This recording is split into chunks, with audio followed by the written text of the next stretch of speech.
Perdão, errei, bom dia, bom dia, bom dia. Hoje, como vocês estão vendo aí, temos um novo pregador aqui, na área.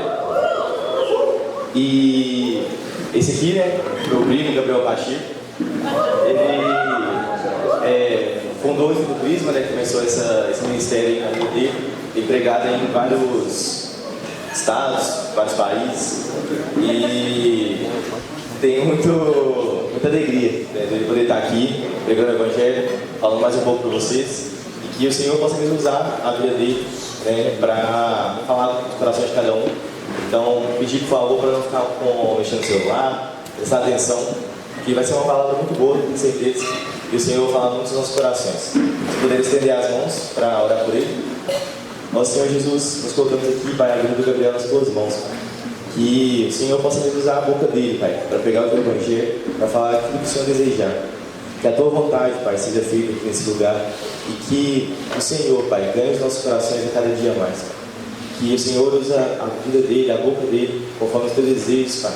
Que ele possa mesmo ser um instrumento, Pai, para a honra e glória do teu nome, Pai. Em nome de Jesus. Amém.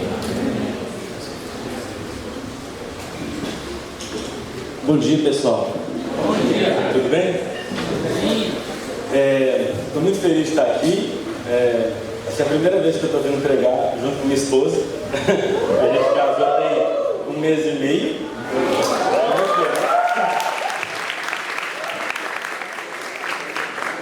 Também estou com o privilégio de ter trazido 2 amigos aqui de Portugal. Vieram só para Catarina. Amém. Mas, gente, eu queria que a gente mantivesse o mesmo espírito que a gente estava no louvor agora. Eu quero que você... Eu sei que tem 1 milhão de coisas para distrair a gente. Aqui, bem menos do que lá fora, mas também tem. Eu quero que você grude aí na pessoa que está do seu lado, porque a caminhada cristã,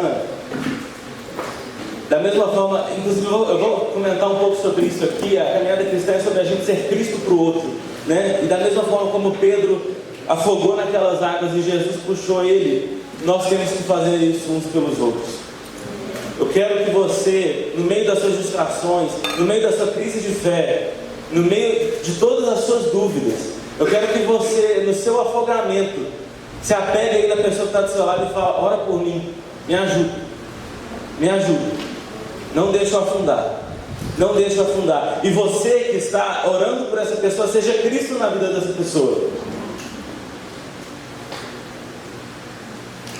E eu quero que vocês orem pela surdez espiritual, para que Deus rompa os tampões dos seus ouvidos, para você poder escutar sem obstrução, e que Deus me impeça de falar algo que vai obstruir a palavra dele também.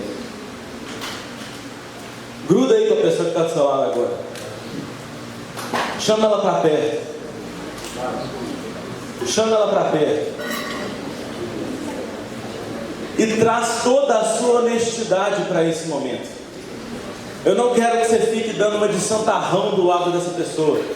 Eu não quero que você fique falando sobre quão crente você é. Eu quero que você traga a sua crise de fé. Eu quero que você traga a sua dificuldade de crer. Eu quero que você traga a sua dificuldade de chegar no final desse feriado na escola e você voltar à mesma vida que você vivia antes. Eu quero que você seja honesto, porque Deus conhece o seu coração. Então, quanto mais você maquiar, mais atrasado você fica. Quanto mais você disfarçar, mais longe você estará de Cristo. Porque a única forma de você se aproximar de Cristo é se você se despir. Adão e Eva, eles colocaram uma roupa quando eles estavam se sentindo culpados. O nosso trabalho aqui é de se despir diante de Cristo. É parar de tentar disfarçar, é parar de tentar vestir uma roupa para falar: não, eu até que eu sou bom sim, não, eu até que eu tenho alguma vantagem sim, eu até que eu tenho algum mérito sim. Jesus veio porque você não tem nenhum. Jesus veio porque você não tem nada para contar no seu peito e falar: eu mereço o céu. Não tem nada para você fazer isso, mas Ele fez no seu lugar. E é por isso que você pode ser honesto com o seu irmão agora. Por favor, seja honesto. Por favor, traga a sua crise. Junta com ele agora. Faça essa oração. Ora uns pelos outros agora. Se você tem algum pedido de ajuda, peça ajuda. Orem por essas dificuldades. Não se distraia. Ora pelas suas dificuldades.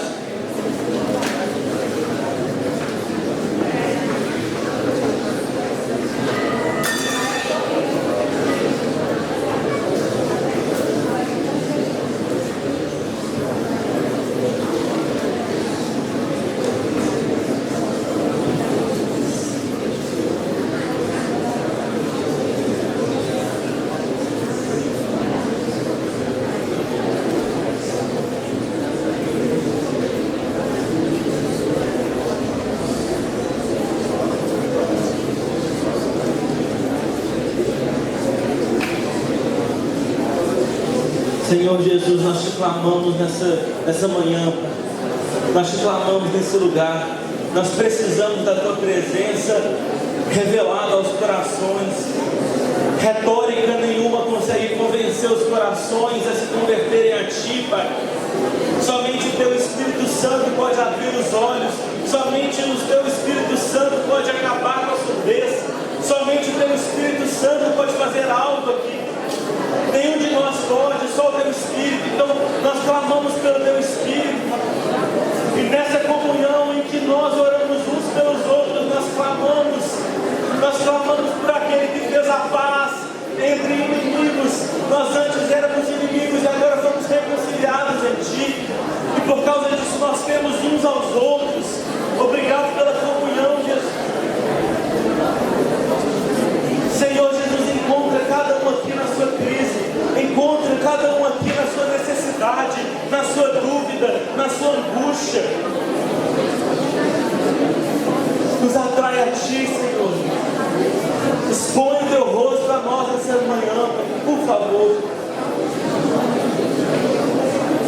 Nós dependemos exclusivamente do Senhor. Nós dependemos exclusivamente do Senhor. Abre os ouvidos, Jesus, para ouvirem a tua palavra.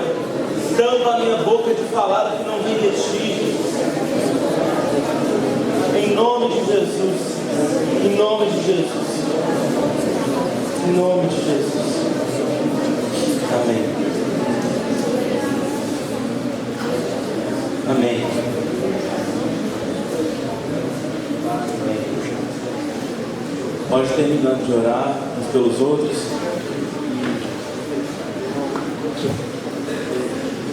A gente tem aprendido aqui nesse acampamento sobre o exílio. Quem aqui está conhecendo essa ideia do exílio? O exílio, no caso, a condição em que nós estamos, pela primeira vez nesse acampamento. Quem aqui nunca tinha ouvido falar que nós estamos em exílio? Algumas pessoas ali, quem mais? Pois é, gente. Nós estamos em exílio. E nós acabamos de cantar aqui sobre um rio, né? E a gente sabe muito bem que o rio, como é que o rio começa? Na nascente, não é? O rio começa numa nascente. Um dia desses eu estava fazendo uma trilha, eu estava numa montanha, e eu vi uma nascente. E eu estava há muito tempo sem beber água, eu vi uma nascente, eu achei aquilo muito curioso, porque a água estava limpinha, né? Eu falei assim, gente, uma frestinha de pedra aqui, né? Uma coisa tão pequena, jorra e vira um rio. Um rio gigantesco nasce a partir disso aqui. E o rio leva para o mar, né? Em algum cenário, o rio leva para o mar. Então você vê que tem uma coisa muito pequena no início, um meio do caminho, que é o rio, e um mar no final. E a verdade, gente, é que quando Jesus nasceu, ali nasceu uma nascente. Jesus é o início do rio. Quando Jesus veio para esse mundo, ele pegou aquele coração de pedra, ele pegou aquele mundo de pedra, e a água começou a sair. Ali começou uma nascente. A mesma pedra que muitos anos atrás Moisés feriu, agora daquela pedra nasce, jorra água. Vocês lembram de Moisés? Vocês lembram desse cenário em que em que Deus mandou Moisés falar com a pedra, e Moisés, na sua raiva, bate na pedra, e da pedra sai água? A mesma coisa acontece quando Jesus está naquela cruz, e o soldado, para verificar se ele estava morto mesmo, fura o lado dele, e de Jesus que a rocha começa a sair água. Jesus é a nascente. Jesus é a nascente. Mas nós corremos um sério risco de tratar Jesus como uma lagoa ou um oásis do passado que não tem mais a ver com a nossa vida hoje, que ficou lá atrás, e a gente gasta a nossa vida falando para as pessoas de um laguinho que tinha lá 2000 anos atrás. Nós precisamos reconhecer que Jesus é uma nascente. Jesus, ele não é um ponto único no tempo, ele é um ponto de partida. A partir de Jesus nasceu um rio, e nós estamos nesse rio, e a verdade é que o exílio é o rio. Nós estamos nesse rio, porque o rio ainda não é o mar completo. O rio ainda não é o mar completo, mas ele está caminhando para o mar. Ele está levando a água para o mar.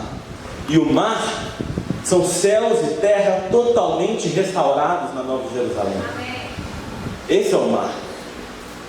Então nós estamos vivendo nesse período entre o momento em que Jesus veio, morreu por nós, ressuscitou e ascendeu aos céus, e o dia que ele vai voltar. A gente vive nessa intercessão. A gente vive nessa intercessão. E Abacuque diz que toda a terra será cheia da glória de Deus. Ele está falando desse mar. Ele está falando desse oceano, que ainda não inundou essa presente era, mas já está jorrando. Já tem água circulando por aqui. Já tem água circulando por aqui. O que isso significa? Isso significa que esse reino de Deus, ele ainda não está completo, mas ele já pode ser experimentado aqui e agora. Já existem coisas hoje que nós vivemos aqui, que só são possíveis de serem vividas porque elas são um reflexo do que virá. Elas são um reflexo do que virá. Existe um conceito na teologia que nós chamamos de já, mas ainda não. É exatamente isso. O reino já está presente, mas ainda não de forma completa. Mas nós já experimentamos algo. Porque muitas vezes a gente fala do exílio e a gente foca muito no fato de que nós estamos longe de casa, né? Nós estamos longe de casa, nós ainda não estamos junto a Deus nessa criação restaurada, nós não estamos. Mas já tem algo que nós podemos experimentar. Já tem algo que nós podemos experimentar.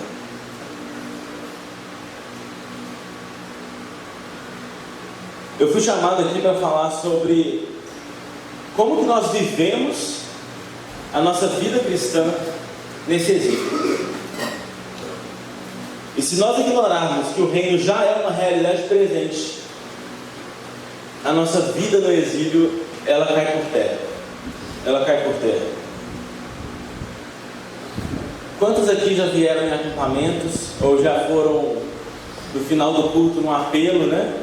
E fizeram promessas para Deus, falando que as coisas iam mudar, mas quando chegava no dia seguinte, a coisa parecia tão distante, né? A história da Bíblia parecia algo tão distante. Deixa eu te dizer, meu irmão, isso daqui é a sua história também. Essa é a sua história. Você faz parte desse povo que no momento presente está exilado. Nós estamos vivendo uma condição de exílio, mas nós somos um povo que traz a realidade futura para o presente.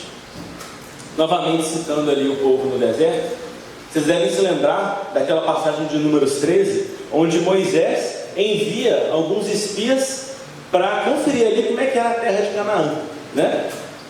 Eles vão lá checar como que era a terra que eles deveriam conquistar. Os espias vão para trazer notícias do reino, desse lugar. E lá eles encontram uma terra que de fato mana leite e mel, né? É claro, tem o fato de que eles encontram gigantes também e ficam assustados com aquilo. Mas eles também encontram uma terra que mana leite e mel. Eles encontram uma terra profundamente frutífera, uma terra que dava muita uva. E eles, como está escrito na Bíblia, trazem, quando eles vão contar a notícia do reino, eles trazem junto a eles os frutos da terra. E isso é muito interessante.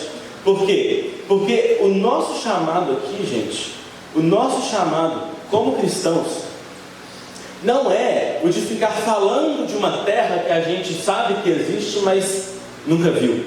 A gente já está trazendo os frutos dela. A gente já está trazendo os frutos dela. E eu queria convidar você a abrir a sua Bíblia em 1 Coríntios 15.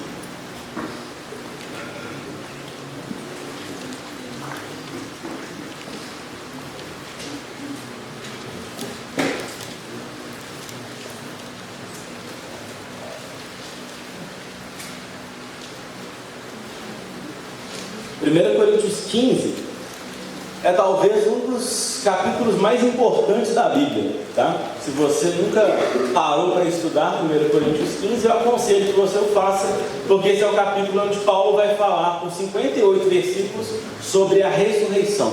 E aqui ele não está falando somente da ressurreição de Jesus, mas também da nossa ressurreição, porque a gente herdou uma cultura evangélica que acha que a gente vai morrer e vai virar uns espíritos flutuantes, né?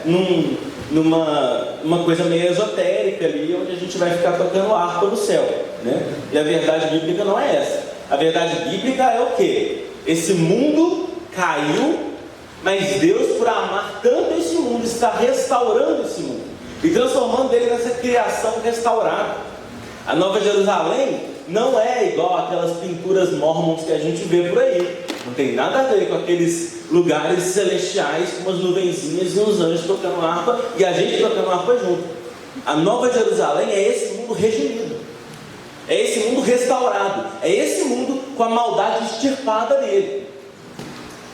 É o jardim do Éden melhorado. Essa é a ideia. É o jardim do Éden melhorado. É um jardim que agora é uma cidade. Ou então, como a gente lê em Apocalipse, é uma cidade-jardim, né? E Paulo está escrevendo sobre a ressurreição. E, gente, é impressionante a capacidade que a gente tem de, muitas vezes na nossa teologia, ignorar o fato de que a gente vai ressuscitar. É muito comum isso. Eu passei boa parte da minha vida cristã ignorando o fato de que eu vou ressuscitar. Você sabia que você vai ressuscitar? Você vai ressuscitar. E sabe qual que é a prova disso? Porque Jesus ressuscitou. E Jesus, vocês lembram? Olha só. Porque Deus amou ao mundo de tal maneira que deu seu Filho unigênito. Mas depois a gente vai ler que Jesus ressuscitou não mais unigênito. Ele ressuscitou primogênito. Ele morre unigênito, mas quando ele morre, ele nos adota, o Pai nos adota. E ele renasce primogênito, para que todos nós agora sejamos os próximos filhos que vão nascer. Nós somos os próximos dessa criação. Jesus não é mais um Gandhi, mais um Buda, mais um profeta, mais um grande mestre moral. Jesus não é só um grande milagre que aconteceu e pronto, acabou, né? Ele não é só mais um grande milagre, igual de vez em quando a gente vê aí umas estátuas chorando sangue, né? Ele não é só um milagre pontual que aconteceu. Jesus é um furo, um rasgo no tempo. Jesus é o reino vindouro, a Nova Jerusalém, penetrando nessa realidade. Nesse mundo de escuridão veio uma fresta, uma fenda, e a luz raiou sobre a escuridão, e o povo que andava em trevas viu uma grande luz, porque Jesus ressuscitou. Lembra aqui, da pedra removendo? Lembra do túmulo abrindo? Quando o túmulo abre, a luz invade a escuridão. A luz invade a escuridão. No momento em que Jesus ressuscitou, um novo mundo começou a nascer. Um novo mundo começou a nascer. E é um grande erro a gente viver como se a gente só estivesse acreditando numa religião, acreditando numa ideologia qualquer, numa filosofia qualquer. A gente prega sobre ideias legais, a gente crê quais são os valores mais conservadores, a gente sabe quais são as ideias que funcionam melhor para uma sociedade, a gente sabe quais são os 10 mandamentos, a gente sabe o que deve ser esperado em termos éticos, a gente sabe o que é ser bondoso para alguém, o que é ser maldoso para alguém, a gente sabe tudo isso. Mas se a gente vai morrer e vai ser consumido pelos vermes, nada disso importa. Nada disso importa. Só importa se você ressuscitar junto com Cristo. Só importa se você ressuscitar. Tudo que você está fazendo aqui é vaidade, se for vencido pela morte. Eu lembro que com 16 anos eu fui ler isso, e eu acho que na época o Espírito me inspirou, porque não tem como. Só depois que eu fui perceber que eu tinha escrito assim, eu estava lendo Eclesiastes, e eu tinha 16 anos, eu tinha acabado de converter, e eu estava escrevendo assim, cara, parece que tem uma teoria, parece que Salomão tem uma teoria aqui, né? Se a coisa morre, é vaidade. Porque ele começa assim, né? Vaidade, vaidade, tudo é vaidade debaixo do sol. Parece que a ideia dele é o seguinte: se algo é vencido pela morte, porque é isso que ele fala o tempo todo no livro, né? Você fala, de que adianta ser pobre ou ser rico? Né? Todo mundo tem o mesmo fim. A ideia de Salomão é essa. Se tudo que você vive é para essa vida, no fim você vai encontrar o mesmo fim de qualquer caminho que você escolher aqui. Entendeu? A pessoa que for profundamente boa, você pega uma Madre Teresa, entendeu? E você pega do outro lado um Hitler. Não importa o caminho que eles escolheram. Se os dois vão para o caixão e pronto, acabou, dane-se a vida que ele viveu. Não interessa a vida que ele viveu.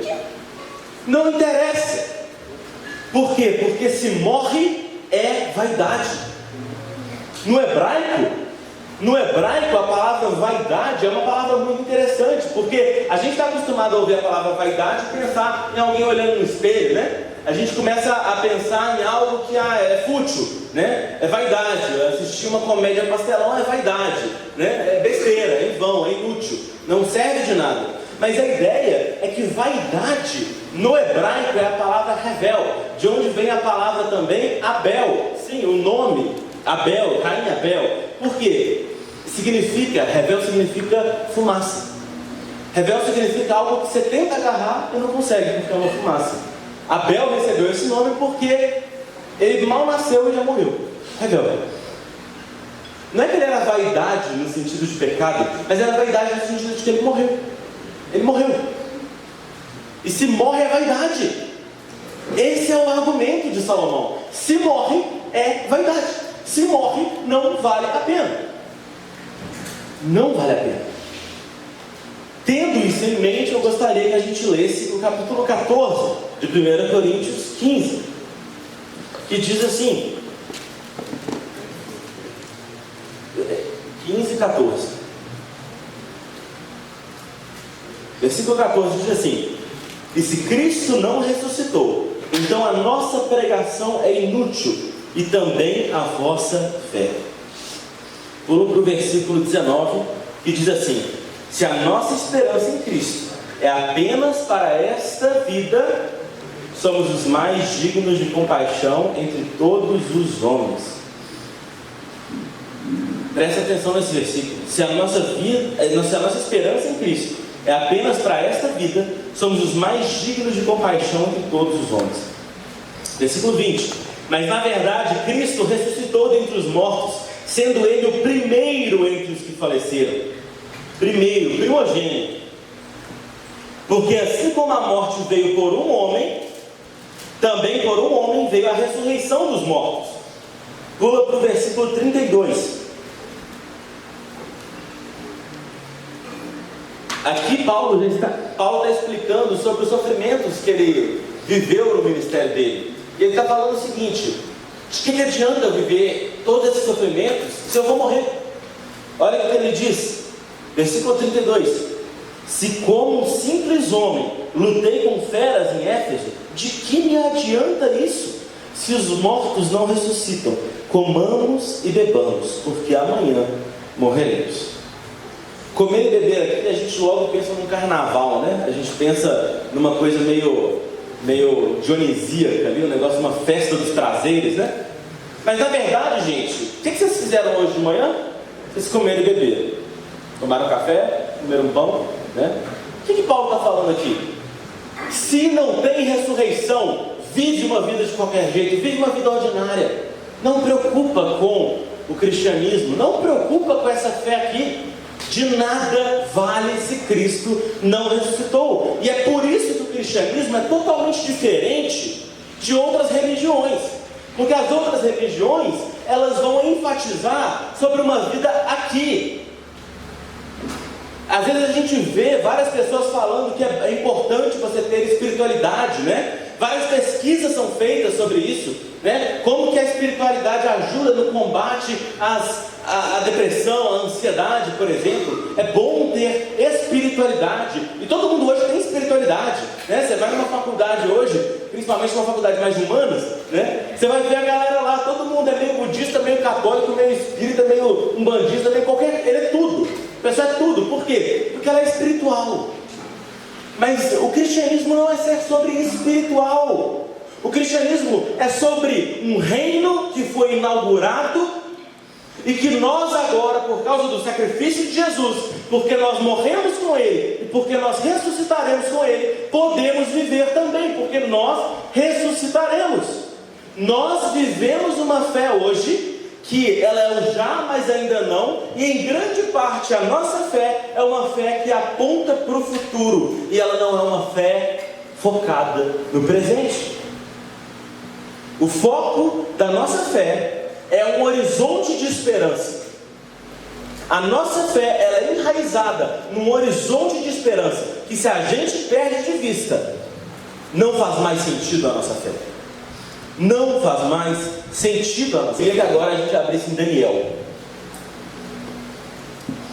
Já que a gente está estudando, Daniel.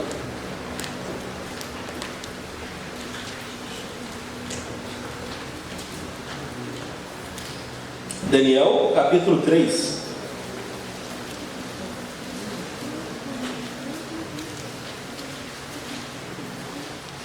Bom, essa história aqui, eu imagino que ela vai ser mencionada em outra pregação, nesse acampamento, então eu não vou me delongar muito nela, mas vocês conhecem muito bem essa história, né? É a história da fornalha, né? Todo mundo está familiarizado com essa história.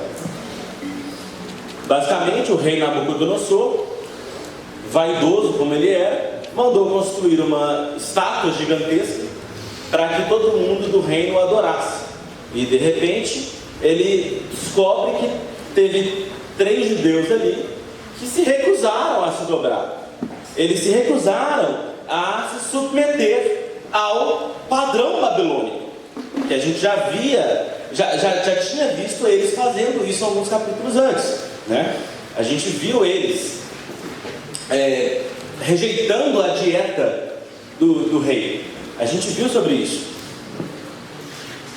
E aqui Nabucodonosor está enfurecido, e ele vai mandar eles para uma fornalha ardente, porque eles não se dobraram diante da estátua do rei. Versículo 13. Então Nabucodonosor, na sua ira e fúria, mandou chamar Sadraque, Mesaque e Abednego. Logo esses homens foram trazidos à presença do rei. Nabucodonosor lhes dirigiu a palavra e disse: ó Sadraque, Mesaque e Abednego, é verdade que não cultuais aos meus deuses, nem adorais a estátua de ouro que levantei? Pois agora, se estáis prontos, quando ouvirdes o som da trombeta, da flauta e da harpa, da cítara, do saltério e da flauta dupla, de todo tipo de música, para vos prostrardes e adorardes a estátua que fiz, será melhor fazê-lo. Mas se não a adorardes, sereis lançados na mesma hora numa fornalha de fogo ardente. E quem é esse Deus que vos poderá livrar das minhas mãos? Sadraque, Mesaque e Abednego disseram ao rei: ó Nabucodonosor, não precisamos responder sobre isso. o nosso Deus, a quem cultuamos, pode nos livrar da fornalha de fogo ardente, e Ele nos livrará da tua mão, ó rei. Mas, se não, fica sabendo, ó rei, que não cultuaremos teus deuses, nem adoraremos a essa estátua de ouro que levantaste. Eu acho muito interessante a resposta deles, porque eles falam o seguinte: Deus pode salvar a gente, mas pode ser que não. E é muito interessante isso, porque a vida cristã, ela é uma vida que ela transcende o medo da morte. Ela transcende esse medo da morte. A vida cristã, muitas vezes a gente confunde isso por causa de uma certa teologia da prosperidade, de que nós seremos mantidos seguros o tempo todo. Que o objetivo da vida cristã é Deus te fazer feliz, Ele te prosperar, está tudo certo na sua vida. Mas se a gente for ler os relatos do Novo Testamento, principalmente ali na igreja primitiva, a gente vai ver que boa parte deles tiveram finais bem terríveis, né? Se não todos, né? Todos os apóstolos foram mortos de formas terríveis. Tem dúvidas sobre como João morreu, mas enfim, essa teologia da prosperidade não bate, né? Essa ideia de que a vida cristã é uma vida, tipo, vem viver o cristianismo com Jesus é mais gostoso, nem sempre, entendeu? Você precisa entender que nem sempre é isso. Eu posso dizer com convicção, a vida com Jesus, ela não é mais fácil. Ela não é mais fácil. Mas eu tenho uma certeza. Eu caminho com certeza. Eu sei que eu não estou solto nesse mundo. E eu sei que a minha vida está segura nas mãos dele. Eu sei que eu vou ressuscitar. E é com essa esperança que aqueles 3 amigos entram dentro da fornalha. Eles não entram dentro da fornalha esperando aparecer um 4º homem na fornalha. Eles não entram esperando isso. Eles entram esperando morrer mesmo. Eles entram esperando morrer. E é muito interessante que em Hebreus 11 a gente vê a mesma coisa acontecendo quando fala sobre Abraão, que pela fé ele entregou Isaac para ser sacrificado, o filho da promessa. Mas lá vai falar que a expectativa de Abraão não era de Isaac ser resgatado. A expectativa de Abraão é que Isaac morresse, mas Deus era poderoso o suficiente para ressuscitar Isaac. Olha que interessante. A esperança cristã, ela não é para essa vida. A esperança cristã, ela é para uma vida que está por vir. Mas isso não significa que a gente vive uma vida alienada desse mundo. Isso não significa que a gente vive uma vida que só fica esperando. A nossa vida, ela não é uma vida só de espera. A Bíblia vai falar que nós devemos... a vida cristã é basicamente vivida entre 3 pilares, né? A fé, o amor e a esperança. A esperança é daquilo que virá, mas também nós vivemos uma fé muito bem encarnado em Jesus Cristo, mas nós também vivemos um amor operante no dia de hoje. A nossa fé, ela precisa ser manifestada hoje. Por quê? Porque aqui nós somos um anunciante do que virá, mas nós não somos, como eu já disse antes, anunciantes de algo que a gente não viu, ou de algo que a gente não tem como provar. Nós somos como os espias, que voltamos da terra. Nós não estamos na terra ainda, mas nós temos os frutos da terra na nossa mão. Que fruto? Vou dar um exemplo de um fruto dessa terra. Vou dar um exemplo de algo que só é possível dentro do reino de Deus e não é possível fora. Perdão. O perdão só é possível porque Cristo desfez a barreira de inimizade que existia entre eu e Deus, eu e o outro, eu e mim mesmo, eu e a realidade. Cristo é a nossa paz. Ele desfez a inimizade. Ele desfez a inimizade. A nossa vida, ela pode testemunhar esse reino dessa forma. É engraçado que muitas vezes... Bom, aqui eu vou ter que fazer uma pequena pausa para contar um pouco da minha experiência, de como foram os últimos anos aí. Bom, quem é que está na faculdade? Quem é que estudou no Colégio Batista? Eu também. Bom, quem tá aqui sabe muito bem, né? Quem estudou no Batista sabe muito bem que às vezes você toma um choque de realidade, né? Quando você sai do Batista e vai para uma faculdade, né? A gente tem lá o cultão uma vez por mês, né? A gente tem uns 3 clubinhos rolando lá no recreio. E de repente eu fui parar na faculdade de cinema da UNA. Não sei como, fui para lá. E eu fiquei assim, eu confesso que inicialmente ali eu fiquei bem assim, sem saber o que fazer, né? Eu não sabia viver naquele universo ali, né? Mas desde o início da minha conversão, assim, eu sou de berço evangélico, mas eu me converti para valer mesmo em 2016.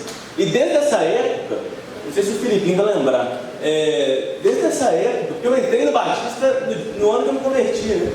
E, cara, sempre existiu um incômodo no meu coração. E eu acredito que ele pode ser um incômodo de alguns de vocês também. O incômodo que existiu no meu coração foi: como que eu posso ser cristão o tempo todo? Como que eu posso ser cristão o tempo todo? Era uma angústia, porque antes de eu me converter, eu já era da igreja, né? Eu já era líder de célula. Acontece muitas vezes. Mas eu vivia numa angústia profunda, porque eu acordava às 5 horas da manhã e falava: Deus, vai comigo para a escola, me acompanha até esse caminho na escola, me ajuda a te representar lá, me ajuda a ser cristão lá. E era muito difícil. Várias vezes eu fiquei lendo Romanos na escada do recreio, achando que isso era ser crente na escola. Eu achava que era isso. E logo depois eu estava lá, eu estava no Loyola, eu estava lá, falando palavrão, depois de ter lido Romanos. E, tipo, uma vida totalmente dupla. E um dia eu chamei um cara para ir para a cela e ele falou assim: você é crente? Não parece. E aquilo me destruiu. Eu sempre tive essa angústia. E quando eu cheguei no Batista, essa angústia foi amplificando. E eu lembro lá no cultão, uma vez eu fui dar uma palavra no cultão, e eu lembro, eu tenho esse texto até hoje, eu falando: não dá para um cachorro se tornar um gato em algum momento do dia. Ele é cachorro o tempo todo. O que eu estava querendo dizer basicamente era uma metáfora muito pobre para não dá para ser crente só em algum momento. Tem que ser crente o tempo todo. Mas eu não sabia como fazer isso. É muito fácil a gente vir aqui no retiro, e justamente é bom falar essa palavra retiro, porque ela é bem simbólica, né? Vamos nos retirar, e não tem nada de errado em se retirar, mas ela explicita muito algo que acontece no nosso coração. Vamos sair do mundão, vamos entrar nesse segundo andar mais espiritual aqui, e ver se aqui a gente consegue viver uma vida que agrada a Deus, mas depois a gente desce a escada e vai parar no mundão de novo, né? A gente não vai cometer as atrocidades do carnaval, mas as coisas mais leves a gente pode cometer, vamos viver de qualquer jeito, né? Essa é uma crise que a gente chama de dualismo. É uma vida dividida, é uma vida sagrada aqui no retiro, mas uma vida totalmente secular. Uma vida secular, do lado de fora. E a gente não consegue ver como Deus tem algo a ver com isso. O que Deus tem a ver com a minha escola, o que Deus tem a ver com a minha faculdade, o que Deus tem a ver com a minha profissão.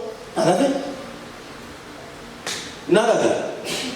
Inclusive, essa dinâmica profissional também é um problema para muitas pessoas, né? É um problema para muitas pessoas porque a gente pensa, né? Por exemplo, hoje eu trabalho em lugares cristãos, né? Eu trabalho na comunicação de uma igreja, eu trabalho no Efeito Prisma, eu trabalho para uma empresa que faz som para igrejas. Então, tipo assim, eu só trabalho no meio de crente, né? Então, de alguma forma que é mais fácil. Mas pensa uma pessoa que trabalha num lugar que, assim, não tem nada de crente. Quem aqui trabalha num lugar assim?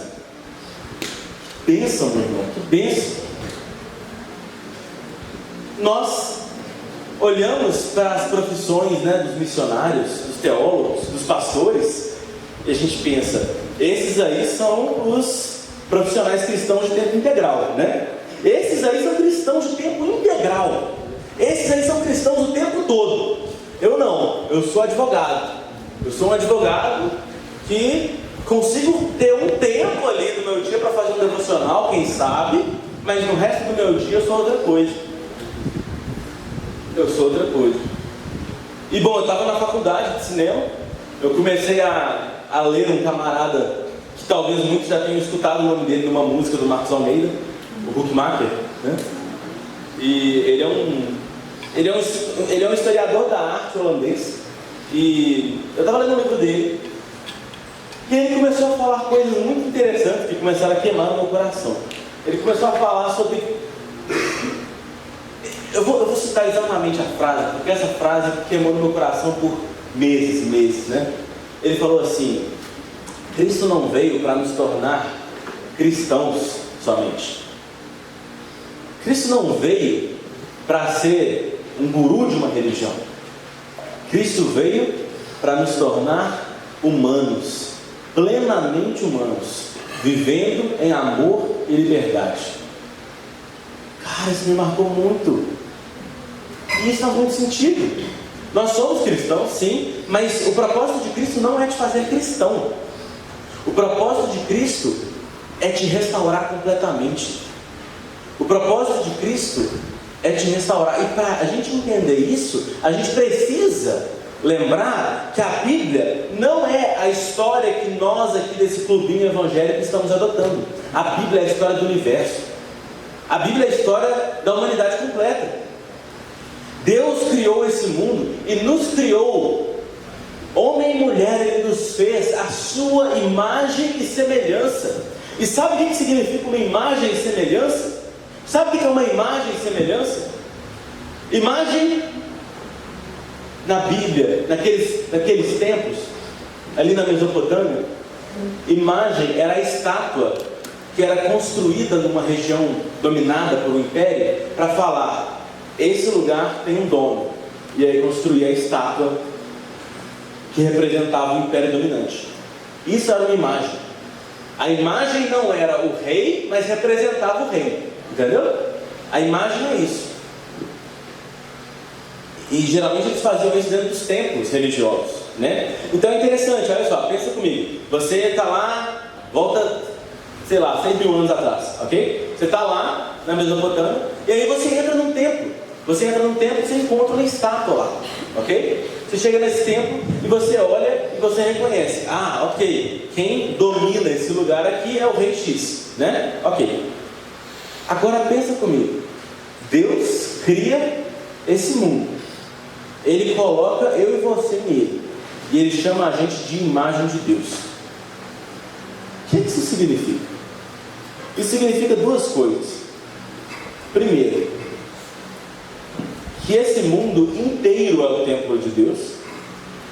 Essa é a primeira implicação da afirmação de sermos imagem de Deus. E a segunda implicação é que eu e você existimos para comunicar a esse mundo que esse mundo tem dono, e o dono dele é o Senhor. Nós existimos para isso. A sua existência é para isso. A sua existência é para isso. Então você pode gastar toda a sua vida construindo um império com o seu nome, igual o pessoal fez na Torre de Babel. Você pode gastar a sua vida escolhendo a sua profissão dos sonhos e tentando construir um nome para si, apontar para si e ser profundamente infeliz. Ou você pode viver de acordo com o que você foi criado para si. Alguém que aponta para Deus. Quando eu falei aqui para a gente orar uns pelos outros, eu disse que isso é você ser Cristo para o outro, é exatamente isso, gente. No momento em que você se converte, você lembra, né? Quem aqui foi batizado numa piscina? Ok, porque às vezes estamos presbiterianos. Tipo minha esposa. Ela foi batizada bebê. Ela já é presbiteriana. Tem outros aí. Mas, gente, eu estou usando aqui a coisa do batismo, não tem nada contra o batismo de criança, tá? É só para usar a ilustração da piscina, beleza? Gente, nós sabemos que no batismo, o que o batismo significa no momento que a gente está descendo ali para a água? Que a gente está morrendo, não é? A gente não sempre fala isso? O velho homem afogou, nasceu um novo homem, né? Mas outra coisa acontece, tá? Tenta visualizar. Gente, eu sou do cinema, então eu gosto muito da coisa visual, entendeu? Tenta visualizar essa coisa. Imagina você lá na piscina, ok? Você vem, ó, e cai para trás, mergulha, você não volta. Vem outro cara ali, ó, no meio da água ali, ó, um Jesus, e ele assume o seu corpo ali, ó, e é ele que volta. É isso que acontece no batismo. No batismo, você morre, mas Cristo nasce de novo com você ali. No momento que você sai da água, é um novo homem em partes, né? Porque você ainda vive uma vida que você está sujeito a doenças, né? O seu corpo ainda vai sofrer degradação, mas Cristo habita em você. O seu espírito morreu para que Cristo possa reinar em você. E Cristo está reinando em você. E agora, você foi chamado para fazer parte do corpo dele. E no momento em que você anda por esse mundo, o seu chamado é esse. O seu chamado é de revelar Cristo para o outro. O seu chamado é de revelar Cristo para essa geração. E é assim que nós trabalhamos. É assim que nós trabalhamos. Se o nosso trabalho ele é centrado nos nossos sonhos, nos nossos projetos, nós estamos perdendo de vista o chamado que nós somos feitos para ter. O chamado de revelar Cristo para essa geração. E gente, o chamado de Jesus. E aí, aqui eu quero ir caminhando para o fim com isso, tá? O chamado de Jesus, gente, só tem um jeito de você obedecer Jesus. Sabe qual é? Se unindo a Ele. Preste atenção nisso. Eu peço que você coloque o seu sono numa caixinha no momento. E olha aqui. Só tem um jeito de seguir Jesus. E o único jeito de seguir Jesus é se unindo a Ele. O que isso significa? Eu vou explicar dizendo o que isso não significa. Seguir a Jesus não significa pegar uma lista de regras e começar a tentar praticar elas. Isso não funciona. Isso não existe. Isso não funciona. A única forma de nós obedecermos a Cristo é se nós estivermos em Cristo. Em Cristo. Porque é nele que esse reino que está por vir, ele começa a ser manifestado aqui e agora. E é muito interessante que esse reino de Deus, ele tem uma lei, né? Recentemente eu fiquei bem impactado com o fato de que, se você pegar o livro de Êxodo e o livro de Mateus e comparar os inícios deles, é igual, né? Já percebeu isso? Se você pegar o início de Êxodo e o início de Mateus, nós temos um libertador nascendo, Moisés Jesus. Logo depois a gente vê um governante mandando matar os bebês com medo do libertador que nasceu, Faraó e Herodes.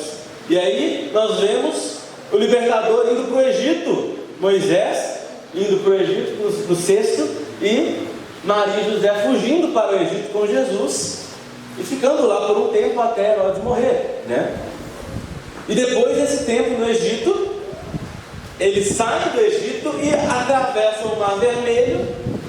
Jesus sai do Egito e atravessa as águas do batismo. E depois o povo vai para o deserto por 40 anos. Jesus vai para o deserto por 40 dias. O povo reclama, é tentado, rejeita o maná. Jesus é tentado e vence, e ele recebe o maná. Nem só de pão viverá o homem. E por fim, Moisés sobe no Sinai para receber a lei de Deus. Jesus sobe num monte para dar uma nova lei. O Sermão do Monte. O Sermão do Monte é a lei do novo reino. O Sermão do Monte, e por isso que eu aconselho você a estudar o Sermão do Monte com muita profundidade, é a nova lei. Isso não significa que a antiga lei foi ignorada. Não, ela foi cumprida em Cristo. E agora que ela foi cumprida, Jesus está nos chamando a seguir Ele e fazer o mesmo. E é muito interessante você notar o que Jesus nos manda fazer, porque aí você consegue entender o que é trazer o reino para cá. Quem aqui já viu a última temporada de The Chosen? Alguns estão atualizados aí, outros pararam no meio do caminho. Amém. Mas vamos supor aquele versículo onde Jesus fala para, se alguém te obrigar a andar 1 milha, você anda o quê? 2 milhas. Quem me obrigaria a andar 1 milha? Né? Esse é um texto que não faz muito sentido para os nossos tempos atuais. Porém, se você olhar bem, lá no tempo do Império Romano, se você estivesse andando num caminho e tivesse um soldado também no meio do caminho, um soldado romano, carregando uma bagagem, ele tinha o direito, o soldado romano tinha o direito de te obrigar a andar 1 milha. Ele tinha o direito. Mas acabasse 1 milha, porque tinham marcas na estrada, né? Igual tem aqui, né? Os quilômetros na estrada. Acabava 1 milha, ele era obrigado a tirar a bagagem de você, entendeu? Ele tinha que tirar a bagagem. Ele não podia continuar fazer você andando. E Jesus fala o quê? Anda mais 1. Vamos tentar entender o que está acontecendo aqui. Olha só, Jesus, ele está citando ali uma situação de opressão do Império Romano. E gente, a gente vai ver que muitas vezes nessa condição de exílio, a nossa vontade é de se rebelar. A nossa vontade é de tentar destruir o império e tentar tomar o poder pelas nossas forças. Mas Jesus nos chama a um caminho totalmente subversivo. Totalmente subversivo. Que ele fala o seguinte, olha só, o cara te obrigou a andar 1 milha, ele tem esse direito, mas no momento em que ele te obriga a andar 1 milha, você se torna um animal de carga. Entendeu? Ele te desumaniza. Ele te desumaniza. E aí está lá, ó, soldado romano, você aqui andando com a bagagem dele, andando. Quando chega na 2ª milha, o que acontece? Você começa a andar a 2ª milha, mas você já não é mais obrigado. Você levanta e continua andando. E naquele momento o que acontece? Não é que o soldado romano ficou inferior e você ficou superior, é que vocês ficaram nivelados. Vocês ficaram do mesmo tamanho. Jesus ali, ele está restaurando a humanidade, tanto do soldado romano, quanto daquele que carrega a carga. Ele está trazendo o reino dele, e o reino é isso. O reino é trazer a justiça de Deus nessa terra. E a justiça é o quê? É os montes se tornarem planos e os vales se levantarem. Por quê? Porque tudo fica nivelado quando a glória de Deus aparece. Não pode ter ninguém que vai ficar, eu sou maior, eu sou menor. Não, Deus é o maior, Ele governa. E o nosso trabalho nessa terra é anunciar que Deus é o rei desse lugar. O Senhor é o rei. E essa presente era está com os dias contados. Porque esse rio uma hora vai virar mar. E a glória de Deus vai inundar essa terra. A glória de Deus vai inundar essa terra. E nós ressuscitaremos. Um outro versículo muito interessante do Sermão do Monte é quando ele fala: se alguém te der um tapa, ofereça a outra face, né? Se alguém te bater, ofereça a outra face. E é muito interessante que no Império Romano, quando você dava um tapa em alguém para ridicularizar a pessoa ou para diminuir a pessoa, você batia com esse lado da mão. Você fazia assim. Mas quando você dá a outra face, você está obrigando a pessoa a bater com essa palma. E essa palma é a palma que você bate no filho. Essa é uma palma carinhosa. De alguma forma, você ainda está sofrendo dano, você ainda está levando um tapa na cara, mas você está nivelando as coisas. O reino de Deus, ele vai sendo trazido não de forma violenta. O reino ele não vem de forma violenta, mas ele vem trazendo a justiça, a paz e a alegria do Espírito. E é isso que nós precisamos manifestar para esse mundo. O grande problema é da gente começar a viver uma fé que vai tentar enfiar goela abaixo das pessoas os valores cristãos, mas nós não vivermos de fato o Evangelho encarnado. A única forma da gente viver no exílio é vivendo pelo poder da ressurreição, essa lógica totalmente subversiva do reino. Tudo inverte, tudo inverte. E você é chamado para estender aquilo que Cristo fez por você para o outro. A gente estava ouvindo uma pregação esses dias do Paulo Borges, e ele falou um negócio muito interessante. Ele disse o seguinte: quando você, vamos supor, você me magoou, você vai me pedir perdão e eu vou te perdoar. Você não tem um livro ali com a minha dívida, entendeu? O Pacheco me magoou, né? E aí eu vou lá e risco esse pecado da lista, e agora o perdão foi realizado, né? Quando a gente vai perdoar alguém, o perdão que a gente faz nada mais é, porque o perdão é isso. O perdão é você pegar uma dívida acumulada e riscar essa dívida. Isso é o perdão. Você não tem esse poder. Você não tem o poder de fazer esse perdão. A única pessoa que pode perdoar é Jesus. Só que quando você perdoa alguém que te feriu, não é que você está perdoando a pessoa, é que você está falando: eu te perdoo porque alguém já te perdoou. Entendeu? A vida cristã é sobre isso. Nós vivemos nesse poder da ressurreição. Em Tiago 1:27 diz que a religião pura e imaculada diante do nosso Deus e Pai é esta: visitar os órfãos e as viúvas nas suas dificuldades e não se deixar contaminar pelo mundo. Eu amo esse versículo. Inclusive a gente estava andando assim, eu peguei, mas o versículo que a Bel pegou, mas ele já estava escrito aqui na anotação antes. Eu achei legal, achei coincidência. Mas esse versículo fala que a religião verdadeira é cuidar do órfão e da viúva na sua necessidade. E esse versículo é muito estranho, porque você pensa: cara, tem tantas outras pessoas precisando de ajuda, por que eu só vou ajudar os órfãos e as viúvas? Né? Eu confesso que assim, geralmente o grupo que a gente está mais acostumado a ajudar na igreja assim, não é os órfãos e as viúvas, né? Tem outros grupos. Mas o que é o órfão e a viúva? O órfão é quem não tem pai, a viúva é quem não tem marido. E é exatamente isso que Deus é para nós. Deus, Ele é nosso Pai, e nós vamos nos casar com Cristo.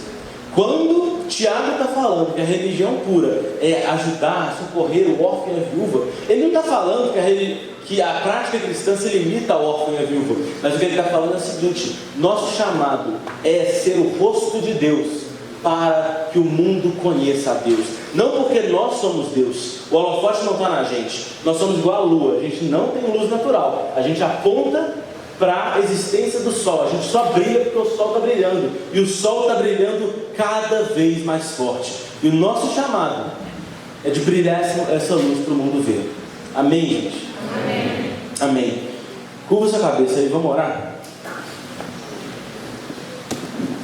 Senhor Jesus, a sua verdade, ela penetra o nosso coração. Nós te pedimos que o Senhor nos ajude, Pai, nos ajude a encarnar esse Evangelho no nosso dia a dia.